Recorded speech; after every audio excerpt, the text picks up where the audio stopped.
very heroic words that Vincent and Christine, a few minutes from now, will be promising to one another na magsasama sila sa hirap o ginhawa, sa karamdaman o kalusugan, hanggang sa huling hininga ng buhay nila.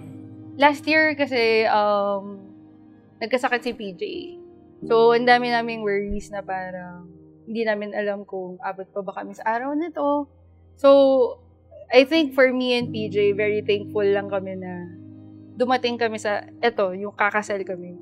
Like, yung all yung external stuff, like, yung venue, reception, anything.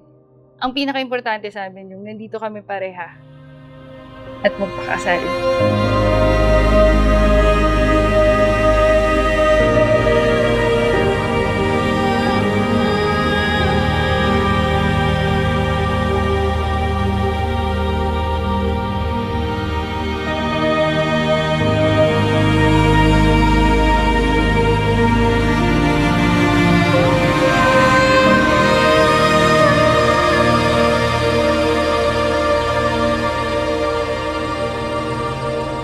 Sabi nga nila, kung magpapasalamat ka sa lahat, wala ka talagang pinapasalamatan doon. Kaya to be very specific, salamat sa pasensya mo. Alam ko naman minsan, or madalas, sobrang kulit ko. Pati minsan, nangiinis lang talaga ako. True.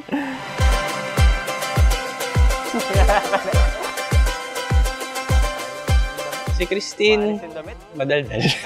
Sinasabi nung iba parang mukha daw siyang parang proper, ganyan. Pero sa loob, hindi naman.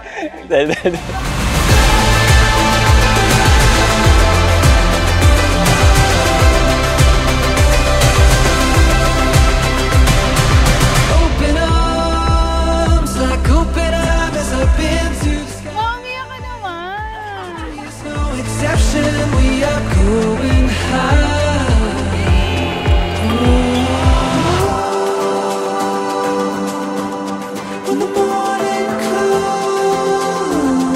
I promise to be the best, or at least strive to be the best human being I can be for you, for us. Ito na yung third step natin sa relasyon. At least hindi na sa parking lot. Simbahan. No. Under God.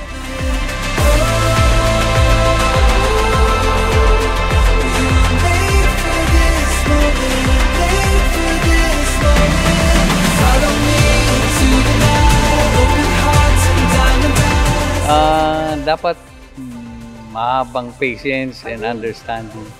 Thank you for everything. Everything naman eh. Ano man nakakaiyak?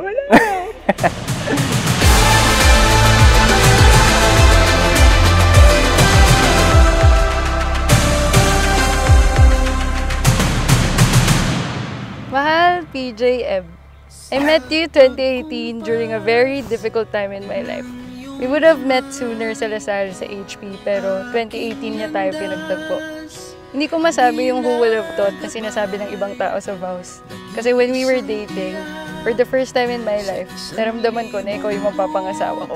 Christine, did you come here today of your own free will to bind yourself forever in the love and service of your husband? Yes, Father. Vincent, did you come here today of your own free will to bind yourself forever in the love and service of your wife? Yes, Father.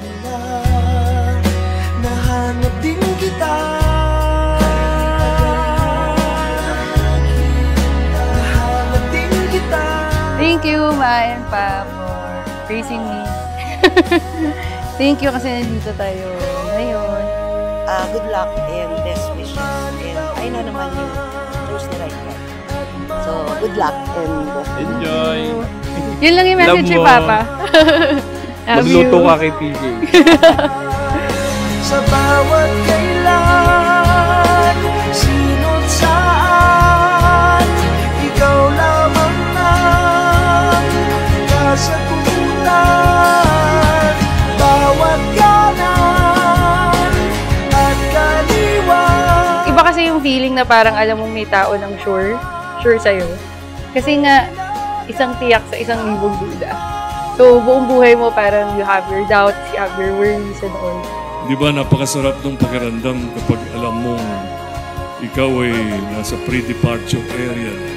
You have really grown so much in love with this person because you know that God did not make a mistake.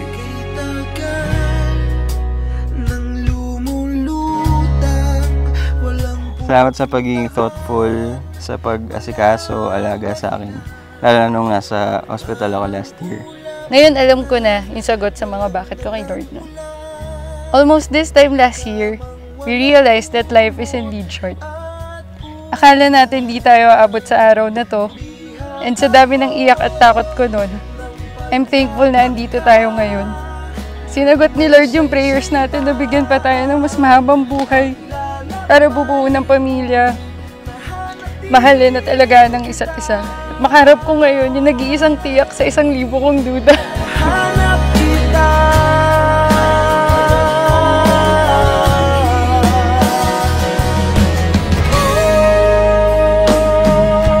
Maligaw man at mawala at umikot man sa kawalan dahil sa bawat kanan at kaliwa.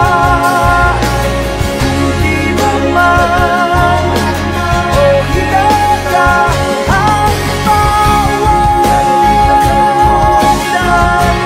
ko ay patungo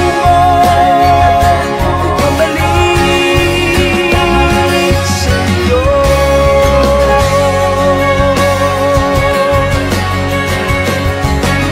You will always be a reminder na favorite din ako ni Lord. Bonus na lang talaga na pogi ka. Love you, Peach, and I'm happy to have you. I'm happy to have you as my husband. Yeah.